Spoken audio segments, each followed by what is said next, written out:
भक्तों, 14 जनवरी मकर संक्रांति के दिन एक गुप्त चीज जरूर खा लेना, इतना धन आएगा कि संभल नहीं पाओगे। ये केवल एक वीडियो का शीर्षक नहीं है, ये स्वयं माँ लक्ष्मी का वो गुप्त संकेत है जो शास्त्रों के पन्नों में कहीं दबा हुआ था। आप जीवन भर मेहनत करते हैं फिर भी तिजोरी खाली क्यों है? क्योंकि आप नहीं जानते कि संक्रांति के पावन दिन आपके पेट में जाने वाला एक ग्रास, एक निवाला आपके 7 जन्मों की गरीबी मिटा सकता है। वहीं दूसरी तरफ एक गलत चीज खाने से आप राजा से रंग बन सकते हैं। ये सुनने में अजीब लग सकता है, लेकिन सत्य हमेशा कड़वा और गुप्त होता है। बहुत से परिवार आज सिर्फ इसलिए कष्ट भोग रहे हैं क्योंकि उन्होंने इस महा उपाय को मामूली समझकर छोड़ दिया। भक्तों सावधान, ये वीडियो आपके जीवन का सबसे महत्वपूर्ण वीडियो हो सकता है। आज हम आपको वो गुप्त भोग बताएंगे जिसे मकर संक्रांति पर खाते ही दुर्भाग्य घर छोड़कर भाग जाता है। इसलिए हम चेतावनी देते हैं, इस वीडियो को मजाक में न लें। इसे छूना या आधा अधूरा देखना अपने पैरों पर कुल्हाड़ी मारने के समान है। जिस पल से आप ये वीडियो देखेंगे आपकी किस्मत बदलने लगी है। लॉ ऑफ अट्रैक्शन पर विश्वास करें, आम लोग ये शब्द कभी नहीं देखेंगे। आप किस्मत के बच्चे हैं जिन्हें सफलता के लिए चुना गया है। पक्का इरादा वाला मैसेज छोड़ें, मैं जरूर अमीर बनूंगा।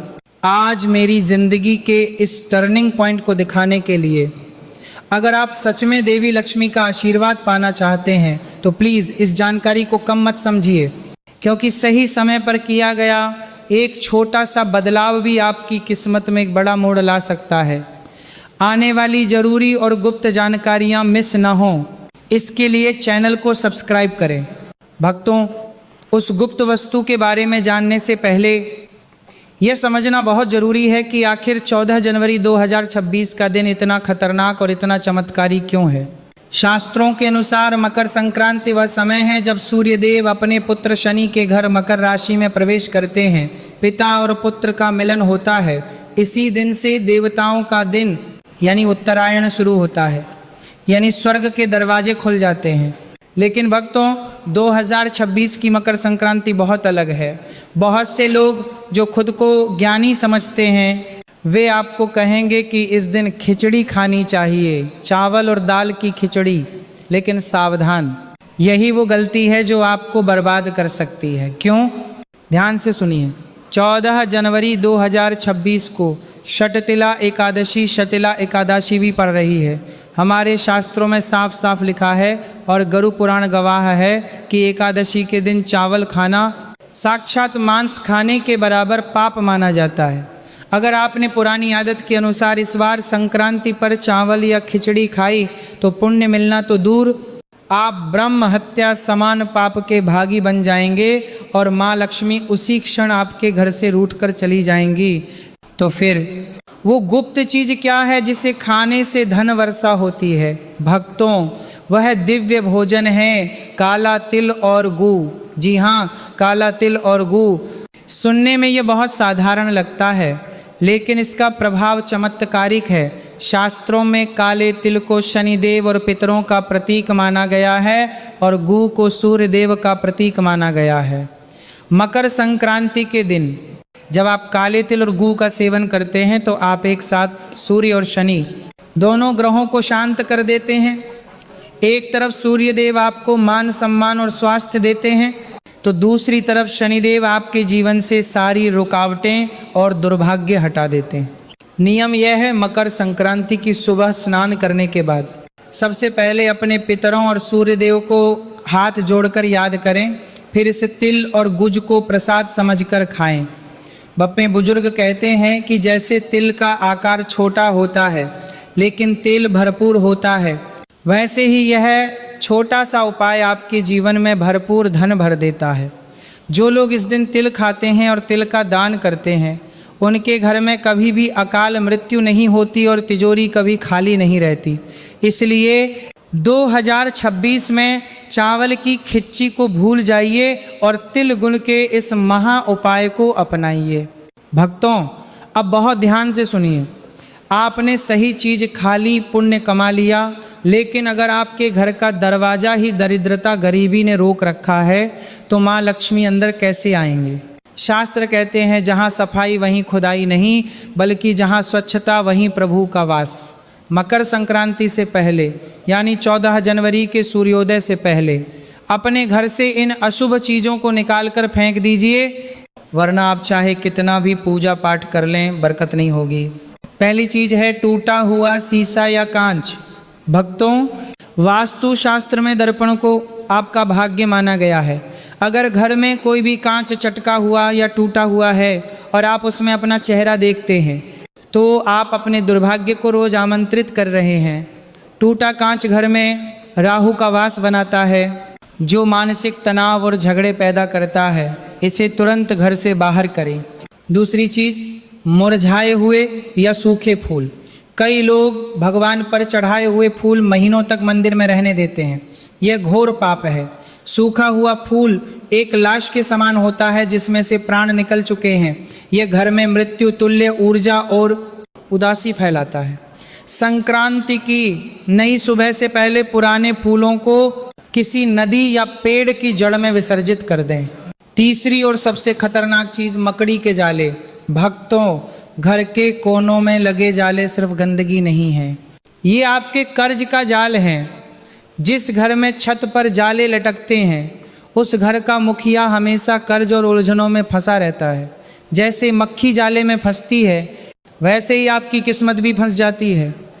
मकर संक्रांति से पहले घर का कोना कोना साफ होना चाहिए। चौथी वस्तु, पुराने फटे हुए जूते चप्पल।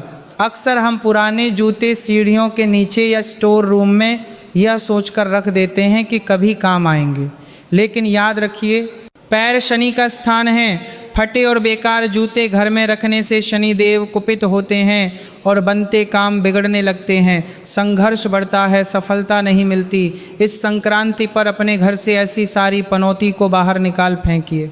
पांचवी चीज, बंद पड़ी घड़ियां और जंग लगे ताले। घड़ी आपका समय है और ताला आपकी किस्मत। अगर घर में बंद घड़ी है तो समझ लीजिए आपका अच्छा समय भी रुका हुआ है, और अगर जंग लगा बिना चाबी का ताला रखा है तो वह आपके भाग्य के दरवाजे बंद कर रहा है। इन्हें या तो ठीक करवा लें या कबाड़ में दे दें, लेकिन घर में रखकर अपनी तरक्की को न रोकें। भक्तों, यह सफाई कोई साधारण झाड़ू पोछा नहीं है, ये अपने जीवन से नकारात्मकता को उखाड़ फेंकने का एक अनुष्ठान है। जब घर से यह कचरा निकलेगा तभी वहाँ सकारात्मक ऊर्जा के लिए, माँ लक्ष्मी के लिए जगह बनेगी। भक्तों, जरा रुकिए और अपने आसपास देखिए, क्या अभी मैंने जिन चीज़ों का नाम लिया उनमें से कोई एक भी चीज़ आपके घर में मौजूद है? क्या आपके छत पर कबानपरा है या स्टोर रूम में कोई बंद घजी छिपी है? शर्माइए मत और ना ही डरिए। हम सब इंसान हैं और गलतियां हम सब से होती हैं, लेकिन समझदार वही है जो समय रहते अपनी गलती सुधार ले। मुझे अभी इसी वक्त कमेंट करके सच सच बताइए, क्या आप भी अनजाने में ये गलतियां कर रहे थे? अगर हाँ तो आज ही संकल्प लीजिए कि मकर संक्रांति से पहले इन्हें घर से बाहर करेंगे, अपने पापों का प्रायश्चित करने के लिए और अपने घर की शुद्धि के लिए। कमेंट बॉक्स में पूरे भक्ति भाव से लिखिए ओम नमो भगवते वासुदेवाय या जय माँ लक्ष्मी। आपका यह एक कमेंट ब्रह्मांड में यह संदेश भेजेगा कि आप बदलाव के लिए तैयार हैं। याद रखिए, जब आप अपनी गलती स्वीकार करते हैं तभी सुधार का रास्ता खुलता है। भक्तों, घर की सफाई तो हो गई, अब बारी है घर को सजाने की। लेकिन सजावट फैंसी शो पीस से नहीं बल्कि उन दिव्य वस्तुओं से करनी है जो साक्षात माँ लक्ष्मी को खींचकर आपके द्वार तक ले आती हैं। 14 जनवरी 2026 को अगर आप बाजार से ये 5 चीज़ें या इनमें से कोई एक भी चीज़ घर ले आते हैं तो समझिए आपने अपने घर का वास्तु दोष हमेशा के लिए खत्म कर दिया। पहली चीज है धातु का कछुआ। भक्तों, भगवान विष्णु ने कच्छप अवतार लिया था। कछुआ स्थिरता का प्रतीक है। जिस घर में पीतल या चांदी का कछुआ उत्तर दिशा में रखा होता है वहाँ धन आता तो है, लेकिन सबसे बड़ी बात वह धन टिकता है, पानी की तरह बह नहीं जाता। दूसरी वस्तु दक्षिणावर्ती शंख। समुद्र मंथन के समय माँ लक्ष्मी से पहले शंख रत्नों के रूप में निकला था, इसलिए शंख को लक्ष्मी जी का भाई माना जाता है। मकर संक्रांति के दिन इसे घर लाकर पूजा स्थान पर रखें। जिस घर में शंख की ध्वनि गूंजती है वहाँ से दरिद्रता वैसे ही भाग जाती है जैसे शेर की दहाड़ सुनकर हिरण भागते हैं। तीसरी चीज लघु नारियल। ये सामान्य नारियल से बहुत छोटा होता है लेकिन इसकी शक्ति अपार है। इसे लाल कपड़े में लपेटकर अपनी तिजोरी में रख दें, ये चुंबक की तरह पैसे को खींचता है। चौथी चीज मोर पंख। भगवान श्री कृष्ण का प्रिय मोर पंख। यह सिर्फ सुंदरता नहीं बल्कि एक रक्षक है। अगर आपके घर में अक्सर नज़र लगती है, बच्चों को डर लगता है या राहु का दोष है, तो इस संक्रांति पर मुख्य द्वार पर 3 मोर पंख लगा दें, सारी नकारात्मक ऊर्जा जलकर राख हो जाएगी। पांचवी और सबसे महत्वपूर्ण तुलसी का पौधा। अगर घर में तुलसी सूखी है या नहीं है तो इस दिन नई तुलसी जरूर लगाएं। तुलसी केवल पौधा नहीं, वह घर का रडार है। मुसीबत आने से पहले तुलसी सूखकर आपको संकेत दे देती है। लेकिन भक्तों, बाजार से चीज़ें खरीद लेना बहुत आसान है, पैसे फेंको सामान आ जाएगा। पर क्या आप जानते हैं कि मकर संक्रांति का असली खजाना दुकान पर नहीं मिलता, वो मिलता है आपके भाव में, आपके कर्म में। मैं आपको एक बहुत पुरानी दिल को छू लेने वाली कथा सुनाता हूँ, इसे ध्यान से सुनिए। शायद आपकी आंखों में आंसू आ जाएं, लेकिन यह कहानी आपकी आत्मा को जगा देगी। बहुत समय पहले की बात है। एक गांव में माधव नाम का एक बहुत गरीब ब्राह्मण रहता था। वो इतना गरीब था कि उसके घर में खाने को दाने नहीं थे, तन पर फटे कपड़े थे। मकर संक्रांति का दिन आया, पूरा गांव उत्सव मना रहा था। अमीर सेठ सोने की मोहरें दान कर रहे थे, गाय दान कर रहे थे, बबे बबे भंडारे लगा रहे थे, सब अपनी रईसी दिखा रहे थे। माधव अपनी टूटी झोपड़ी में बैठा रो रहा था। वह भगवान से बोला, हे प्रभु, आज इतना बड़ा दिन है, सब तुझे कुछ न कुछ दे रहे हैं, पर मैं बदनसीब, तुझे क्या दूं, मेरे पास तो खुद खाने को कुछ नहीं है। तभी उसे याद आया, घर के एक कोने में मिट्टी के बर्तन में मुट्ठी भर काले तिल और थोड़ा सा पुराना गुड़ बचा हुआ था। बस वही उसकी कुल जमा पूंजी थी। वह उसे मुट्ठी में भींचकर मंदिर की ओर चला। रास्ते में ठंड से ठिठुरता हुआ एक बूढ़ा भिखारी उसे मिला। भिखारी ने ओ पजने के बर्तन में एक सार खरोबा था। कांपते हुए हाथ फैलाए और कहा, बेटा, बहुत भूख लगी है, कुछ खाने को दे दो। माधव ने देखा भिखारी की हालत उससे भी खराब थी। माधव की आंखों में करुणा भर आई। उसने एक पल भी नहीं सोचा और अपनी मुट्ठी में दबे वो आखिरी काले तिल और गुड़ उस भिखारी की हथेली पर रख दी और मन ही मन कहा, हे नारायण, ये आपके लिए है। भिखारी ने खाया, मुस्कुराया और चला गया। माधव खाली हाथ लेकिन भरे हुए दिल के साथ घर लौटा। उस रात वह भूखा सोया, लेकिन उसे नींद बहुत सुकून की आई। समय बीता, माधव की मृत्यु हुई और वह यमराज के दरबार में पहुंचा। वहां चित्रगुप्त सबके कर्मों का हिसाब कर रहे थे। एक तरफ उन अमीर सेठों का हिसाब हो रहा था जिन्होंने मकर संक्रांति पर सोने के पहाड़ दान किए थे, पर उनके मन में अहंकार था। दूसरी तरफ माधव खड़ा था।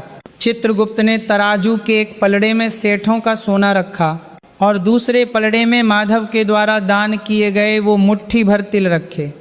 और चमत्कार हुआ, माधव के मुट्ठी भर तिल वाला पलड़ा भारी हो गया और सोने वाला पलड़ा ऊपर उठ गया। यमराज ने मुस्कुराते हुए कहा, दान का वजन वस्तु से नहीं, त्याग से होता है। उन सेठों ने अपने अतिरिक्त धन से दान किया, लेकिन माधव ने अपना सर्वस्व दान कर दिया था। उस दिन वह भिखारी कोई और नहीं, स्वयं भगवान की परीक्षा थी। भक्तों, इस कहानी का सार यही है। 14 जनवरी 2026 को आप क्या दान करते हैं ये मायने नहीं रखता। आप 1 रुपया दें या 1 लाख, अगर उसमें अहंकार है तो वह धूल के बराबर है। और अगर आप सच्चे दिल से अपनी मेहनत की कमाई से किसी गरीब को 1 पैकेट बिस्किट या मुट्ठी भर तिल भी खिला देते हैं तो वह दान तीनों लोगों की संपत्ति से बड़ा है।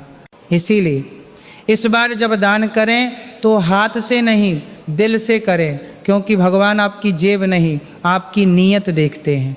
भक्तों, अब आप समझ गए हैं कि क्या दान करना है और क्या त्यागना है। अब हम आते हैं उस विशेष विधि पर जिसे अगर आपने 14 जनवरी 2026 की सुबह सही तरीके से कर लिया तो आपके शरीर और आत्मा के सारे पाप धुल जाएंगे। सबसे पहले तारीख को अपने दिल में छाप लें, 14 जनवरी 2026 दिन बुधवार। इसी दिन सूर्यदेव मकर राशि में प्रवेश करेंगे। चूँकि इस दिन षटतिला एकादशी भी है, इसलिए पानी का महत्व अमृत के समान हो जाता है। अब स्नान की विधि को ध्यान से सुनिए। शास्त्र कहते हैं कि मकर संक्रांति पर गंगा स्नान करने से मोक्ष मिलता है, लेकिन अगर आप गंगा तट पर नहीं जा सकते तो निराश ना हो, आप अपने घर के बाथरूम को ही तीर्थ बना सकते हैं। सुबह ब्रह्म मुहूर्त में यानी सूर्योदय से पहले उठें, नहाने की बाल्टी में सबसे पहले थोड़ा सा गंगा जल डालें। अगर गंगा जल नहीं है तो मन में माँ गंगा का स्मरण करें और गंगे च यमुने चैव मंत्र बोलें। इसके बाद बाल्टी में थोड़े से काले तिल जरूर डालें। याद रखिए, एकादशी के दिन तिल के पानी से स्नान करना हजारों गायों के दान के बराबर पुण्य देता है। जब आप इस पानी से नहाएं तो ये भाव रखें कि आपके शरीर के रोग और दुर्भाग्य काले तिल के साथ बहकर जा रहे हैं। इसके बाद सूर्य देव को अर्घ्य देने का सही तरीका जान लीजिए। नहाने के बाद गीले वस्त्रों में ही या साफ कपड़े पहनकर सूर्य देव को जल देना अनिवार्य है, लेकिन बहुत से लोग गलत तरीके से जल देते हैं। सही तरीका यह है कि एक तांबे का लौटा लें, उसमें शुद्ध जल भरें, उसमें एक चुटकी रोली यानी लाल चंदन, थोड़े से काले तिल, थोड़ा गुड़ और एक लाल फूल डालें। अब पूर्व दिशा की ओर मुख करें, अपने दोनों हाथों को सिर से ऊपर उठाएं और धीरे धीरे जल की धारा छोड़ें। ध्यान रहे, जल की गिरती हुई धार के बीच से आपको सूर्य भगवान के दर्शन करने हैं। जल देते समय इस मंत्र का जाप करें, ओम सूर्याय नमः या ओम आदित्याय नमः। जो जल जमीन पर गिरे उसे लांघें नहीं, उस जल को अपनी उंगलियों से छूकर अपने माथे और आंखों पर लगाएं। यह सूर्य का तेज है, इसे अपने भीतर उतारें। अब भोजन का नियम और अंतिम चेतावनी सुनिए। एक बार फिर अंतिम चेतावनी दे रहा हूँ, 14 जनवरी 2026 को घर में चावल, खिचड़ी या रोटी न बनाएं। इस दिन केवल फलाहार करें या कुट्टू और सिंघाड़े का आटा खाएं। और सबसे ज़रूरी बात यह है कि तिल और गुड़ के लड्डू का भोग भगवान विष्णु और सूर्य देव को लगाकर उसे ही प्रसाद रूप में ग्रहण करें। यह छोटा सा त्याग आपके वंश की रक्षा करेगा। भक्तों, वीडियो के अंत में मैं आपसे बस इतना ही कहूँगा, अमीर वह नहीं है जिसके पास तिजोरी भरी है, अमीर वह है जिसके पास ईश्वर का आशीर्वाद और संतोष है। मकर संक्रांति हर साल आती है, लेकिन 2026 का ये संयोग बार बार नहीं आएगा। आज आपके पास दो रास्ते हैं। एक रास्ता है कि इस वीडियो को अभी बंद करें और अपनी पुरानी आदतों में, उसी गरीबी और क्लेश में वापस चले जाएं। दूसरा रास्ता है कि आज ही, अभी इसी पल अपने जीवन की कमान अपने हाथ में लें, घर की सफाई करें, मन की सफाई करें और 14 जनवरी को श्रद्धा भाव से दान करें। चुनाव आपका है। याद रखिए, कर्मों की आवाज़ शब्दों से ऊंची होती है। अगर आपको लगता है कि इस वीडियो ने आपकी आंखें खोली हैं तो इसे केवल अपने तक सीमित न रखें, इसे अपने दोस्तों और परिवार के साथ शेयर करें। शास्त्रों में इसे ज्ञान दान कहा गया है। क्या पता आपके एक शेयर से किसी गरीब के घर में रोशनी हो जाए, और जब किसी और का भला होता है तो उसकी दुआ आपको ही लगती है। ऐसी ही दुर्लभ और रहस्यमयी जानकारियों के लिए जो आपकी किस्मत बदल सकती हैं, अभी इस चैनल को सब्सक्राइब करें और घंटी का बटन दबाएं ताकि ईश्वर का संदेश सबसे पहले आप तक पहुंचे। कमेंट में अपने इष्ट देव का नाम या जय सूर्यदेव लिखकर अपनी उपस्थिति दर्ज कराएं। ईश्वर आप सभी की झोली खुशियों से भर दे। शुभ मकर संक्रांति। ओम शांति शांति शांति।